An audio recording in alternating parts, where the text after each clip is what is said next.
As a human being, there are a lot of things I get to learn every day, especially as a visa consultant. I mean, there are so many visas that are out there, both the ones I've heard of, both the ones I just heard of, and both the ones I don't even know. I mean, there are so many things for me to learn on the job, and that's one reason why I actually like being a visa consultant. So sometimes in February, I was discussing with a friend about ways for you to jackpot, and then he brought up one particular visa that I have never heard in my life, but thank God for him, I know about the visa, and I had to go and do my research, and it was so interesting that I was doing this research. And the visa is super cheap. It is like the most cost-effective visa I have ever heard of.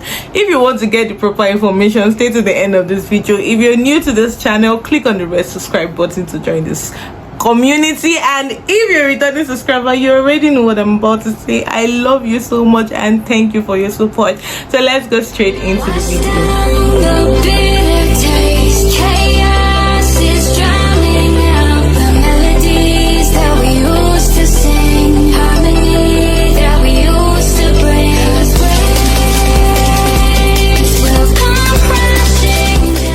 Hey guys, and welcome back to my channel. This is Stella Sarah George, and today I'll be talking to you about a special visa. Now, I really feel like this visa is the least popular visa because personally I didn't hear about the visa till like February.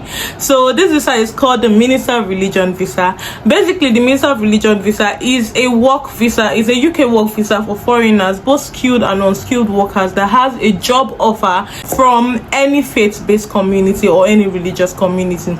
Now, hearing a faith-based community or religious community, you feel like it is Christianity or something. No, you could actually be a Muslim, a Christian, or literally any other religious organization that you worship with. So if you're a student in the UK and before you get serious with any of this religious community, you have to check if your church is eligible to sponsor somebody. It's also an opportunity for people that are already in the UK studying, because you could switch to this UK visa. All you need to ensure that you've been in the UK for more than 12 months and you could actually switch to them. Tier 2 Minister of Religion visa. Yes, so if you're applying from abroad, there are some things you need to do. Obviously, the first thing you need to do is to get a job from that faith-based community, and to get a job is literally you applying to a normal organization. That's how you apply for this job. You need a CV. Now, this CV issue has always been an issue for me and people. Like, you want to apply to something in the UK and you are just less worried about how your CV looks like. I mean, go online. That is why you have a phone. That's why you have Google. Go on Google and search UK standards for CV. They have templates there. They have examples there of how you can make your CV match any UK organization. Look for a way to make your CV match any UK organization, and then do your CV, apply for the job. Yes, there will be rejections, but don't stop trying till you get it. Don't stop trying till you get it.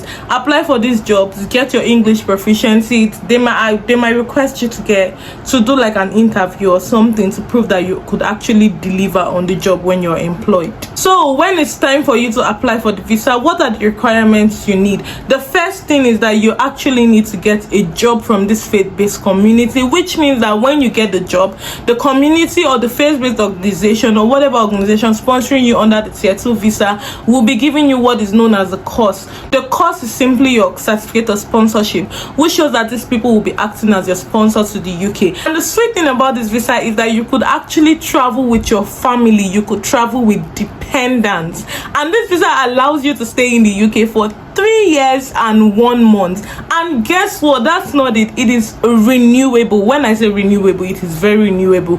And if you are opportune to get this visa and stay in the UK with this visa for 5 years, you can now apply for your ILR, which is the indefinite leave to remain. Wisdom. So the requirements you need when you're about to apply for the visa is your course, which is a certificate of sponsorship. You need your English proficiency, so you might be required to take an IELTS, or if you have a very good, I think WAEC is accepted, WAEC GC, NECO is accepted, but on some special locations you might be required to take an IELTS. Now, taking an IELTS is not I don't know, a lot of people are scared of taking IELTS, but I feel if you have plans to go to any country at all, be it Canada, be it UK, be it Australia, try taking IELTS and keeping the results somewhere. Though there are different IELTS that you use for different countries, but I mean, you could take the general IELTS. Who knows what you will need it for, or what you can use it for. Anyways, so you need your certificate of sponsorship, your proof of payments, financial requirement, or your bank statement. Like I said, your sponsor can decide to actually provide that for you, so that will be all. So for your bank statements or your proof of funds, you need a sum of £1,230 in your bank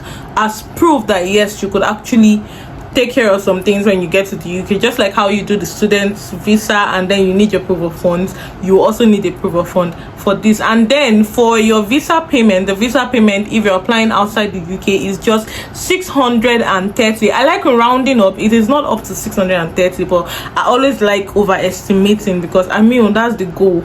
If you're planning to do something, you don't underestimate, you overestimate, so you don't run into shortage when you're, you know, doing your expenses. So the actual price is 625, but I just call it 630. I mean, 5 wouldn't hurt anybody.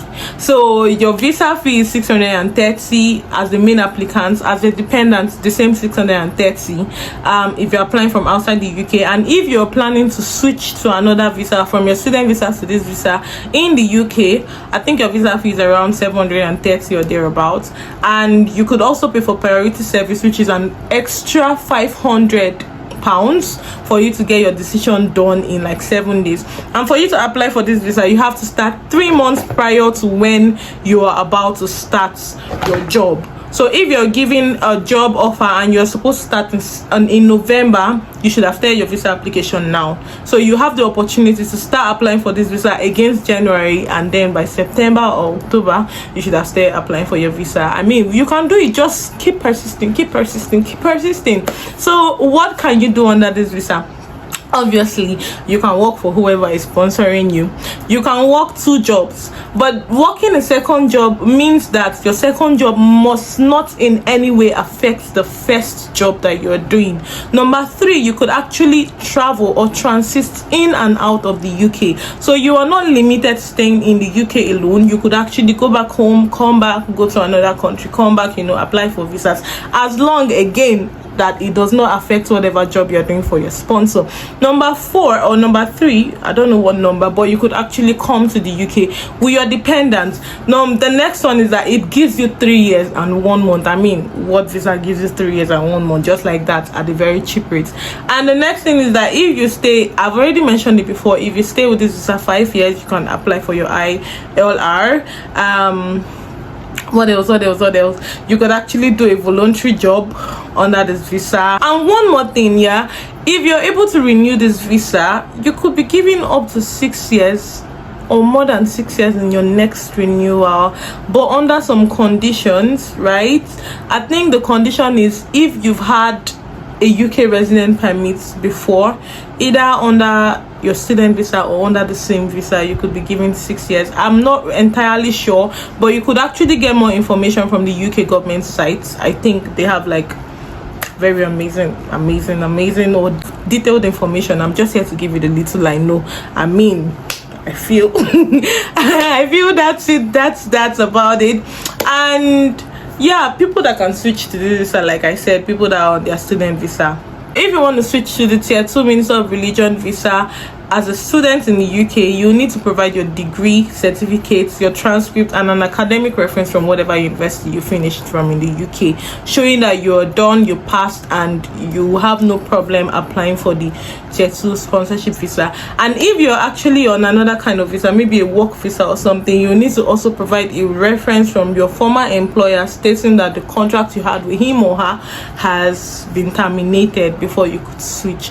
And then you go for your biometrics, you provide your bank statement, you make your payments, just some other things. I'll be leaving the link below where you can get the name of sponsor institution that could actually sponsor you to the UK under this visa. You should check it out and maybe try your luck. There's nothing bad in trying your luck. And this visa takes 30 days to process.